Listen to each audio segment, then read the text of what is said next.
आजच्या लेक्चरमध्ये data handling ही कशा प्रकारे केली जाते किंवा बेसिक डेटा फॉर्मॅटिंग जी असते ती कशा प्रकारे आपण करू शकतो ह्या सर्व गोष्टी आज आपण येथे पाहणार आहोत।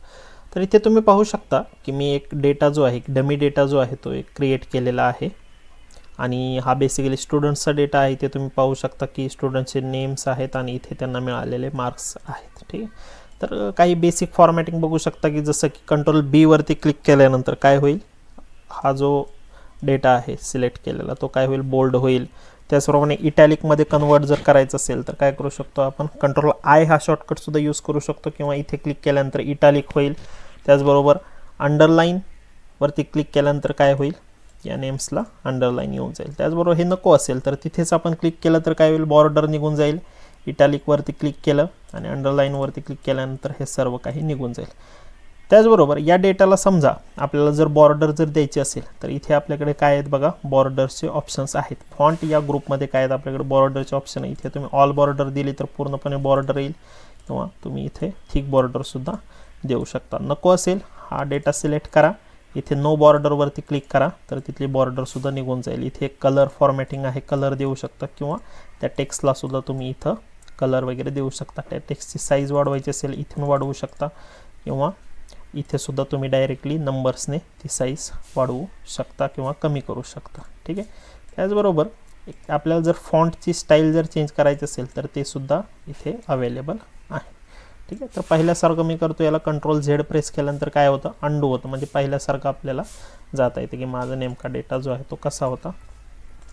ठीक आहे, तर आपण ओरिजिनल फॉर्मॅटमध्ये हा डेटा आणलेला आहे। तर हा जो आहे ओरिजिनल फॉर्मॅट आहे डेटाचा। समजा आता या डेटाला मला इथून इथे जे आहे याची एक कॉपी बनवायची आहे, तर मी कशा प्रकारे बनवू शकतो, तर या डेटाला काय करायचं आहे, मला पूर्णपणे सिलेक्ट करायचं आहे।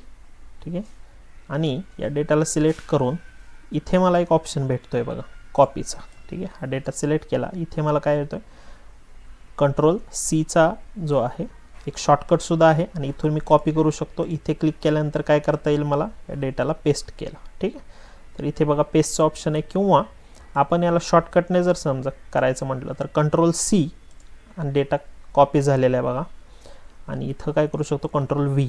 ठीक आहे, कंट्रोल सी आणि कंट्रोल व्हीने काय करू शकतो, कॉपी पेस्ट, म्हणजे वर्डमध्ये जे शॉर्टकट्स आहेत ना सेम इथे सुद्धा ते शॉर्टकट्स आहेत। ठीक आहे, 70-80% शॉर्टकट सेम आहेत। त्याचबरोबर इथे समजा मला आता हा डेटा इथून इथं मूव्ह करायचं आहे, म्हणजे इथं नको, इथनं रिमूव्ह करायचं आणि इथे आणायचं, तर मी काय करू शकतो, या डेटाला मला पहिल्यासारखं सिलेक्ट करायचं आहे, इथे यायचं आणि इथं कट नावाचं ऑप्शन आहे बघा। ठीक आहे, आणि शॉर्टकट सुद्धा दिसते बघा, काय कंट्रोल एक्स, तिथं क्लिक केलं, इथे या सेलमध्ये जिथे मला हा डेटा पेस्ट करायचा त्या सेलवरती क्लिक केला आणि पेस्ट ऑप्शनवरती क्लिक केल्यानंतर काय होईल, हा डेटा जो आहे तो इथून रिमूव्ह होईल आणि इथे तो येऊन जाईल। ठीक आहे, तर अशा प्रकारे कट पेस्ट सुद्धा आपण यूज करू शकतो, कंट्रोल एक्स कंट्रोल व्ही, आणि कॉपीसाठी काय control C and control V. समजा मी या डेटावरती वर्क करतोय आणि माझ्याकडून चुकून समजा हा डेटा जर डिलीट जर झाला, ठीक आहे, तर अशा वेळी घाबरून जायची काही गरज नाही किंवा परत एकदा टाईप करायची काही गरज नाही। आपल्याकडे एक अंडू नावाचं एक ऑप्शन असतं। ठीक आहे, तर इथे तुम्ही बघू शकता बघा अंडू। ठीक आहे, तर तिथे शॉर्टकट तुम्हाला दिसते बघा कंट्रोल झेड। ओके, कंट्रोल झेडने काय होतं की अगोदर जो माझा डेटा होता ते बेसिकली आणण्याचं तो काम करतो। Control Z is the shortcut. हे सर्व काही जे शॉर्टकट्स आहेत ते तुम्हाला प्रोव्हाइड केले जातील। ठीक आहे, एक PDF तुम्हाला शेअर केली जाईल ज्यामध्ये जे मी सर्व काही शॉर्टकट जे सांगत आहे ते शॉर्टकट्स त्याच्यामध्ये आहेत। त्याचबरोबर या सेलमधून जर नॅव्हिगेट जर आपल्याला करायचं असेल तर मी आता ते माऊसने करतोय नॅव्हिगेट, बट समजा आपल्याला कीबोर्डने जर करायचं असेल तर काय करू शकतो, मी राईट ॲरो प्रेस करून या सेलमध्ये जाऊ शकतो। त्याचबरोबर मुवमेंट जे आहे ते डाऊन ॲरोने करू शकतो, अप ॲरोने मी वरती जाऊ शकतो।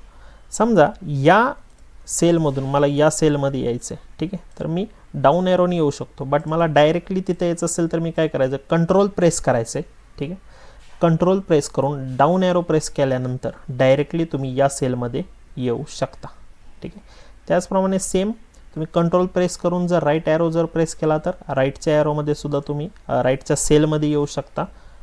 ठीक आहे, आणि जर समजा एकदम या साईडला जर आपल्याला जायचं असेल राईट साईडला तर तुम्ही कंट्रोल प्रेस करा, राईट प्रेस करा, तर तुम्हाला लास्टच्या कॉलममध्ये ते नेऊन जाईल। तर बघा इथे तुम्ही बघू शकता की एक्सेप्ट डी या कॉलममध्ये आपण आहोत, तर इथे आपण येऊ शकतो। परत कंट्रोल लेफ्ट प्रेस करा, इथे याल, तर त्याचप्रमाणे कंट्रोल डाऊन केलं तर बघा शेवटच्या सेलमध्ये जातोय की जसं की मी सांगत असतो नेहमी की नंबर ऑफ रोज किती असतात, 10,48,576. तर ते आहेत आपले नंबर ऑफ रोज आणि या सेलमध्ये आहोत. पुन्हा एकदा आपल्याला वरती जायचं, एक एक सेल करून आपण जाऊ शकत नाही, खूप वेळ लागेल त्याला. कंट्रोल प्रेस करायचे अप ॲरो, डायरेक्टली जिथं आपला काही लिहिलेला डेटा आहे तिथे आपण येऊन जाऊ शकतो. त्याचबरोबर कंट्रोल होमचे कीज आहेत ते तिथून सुद्धा काय करू शकतो आपण, डायरेक्टली A1 या सेलमध्ये येऊ शकतो आणि कंट्रोल एंड नावाचं शॉर्टकट आहे त्याने डेटाचा जो एंड सेल असतो त्याच्यामध्ये सुद्धा आपण येऊ शकतो. तर अशा प्रकारे तुम्ही डेटा जो आहे तो एक्सेलमध्ये हँडल करू शकता, त्याची फॉर्मॅटिंग वगैरे करू शकता.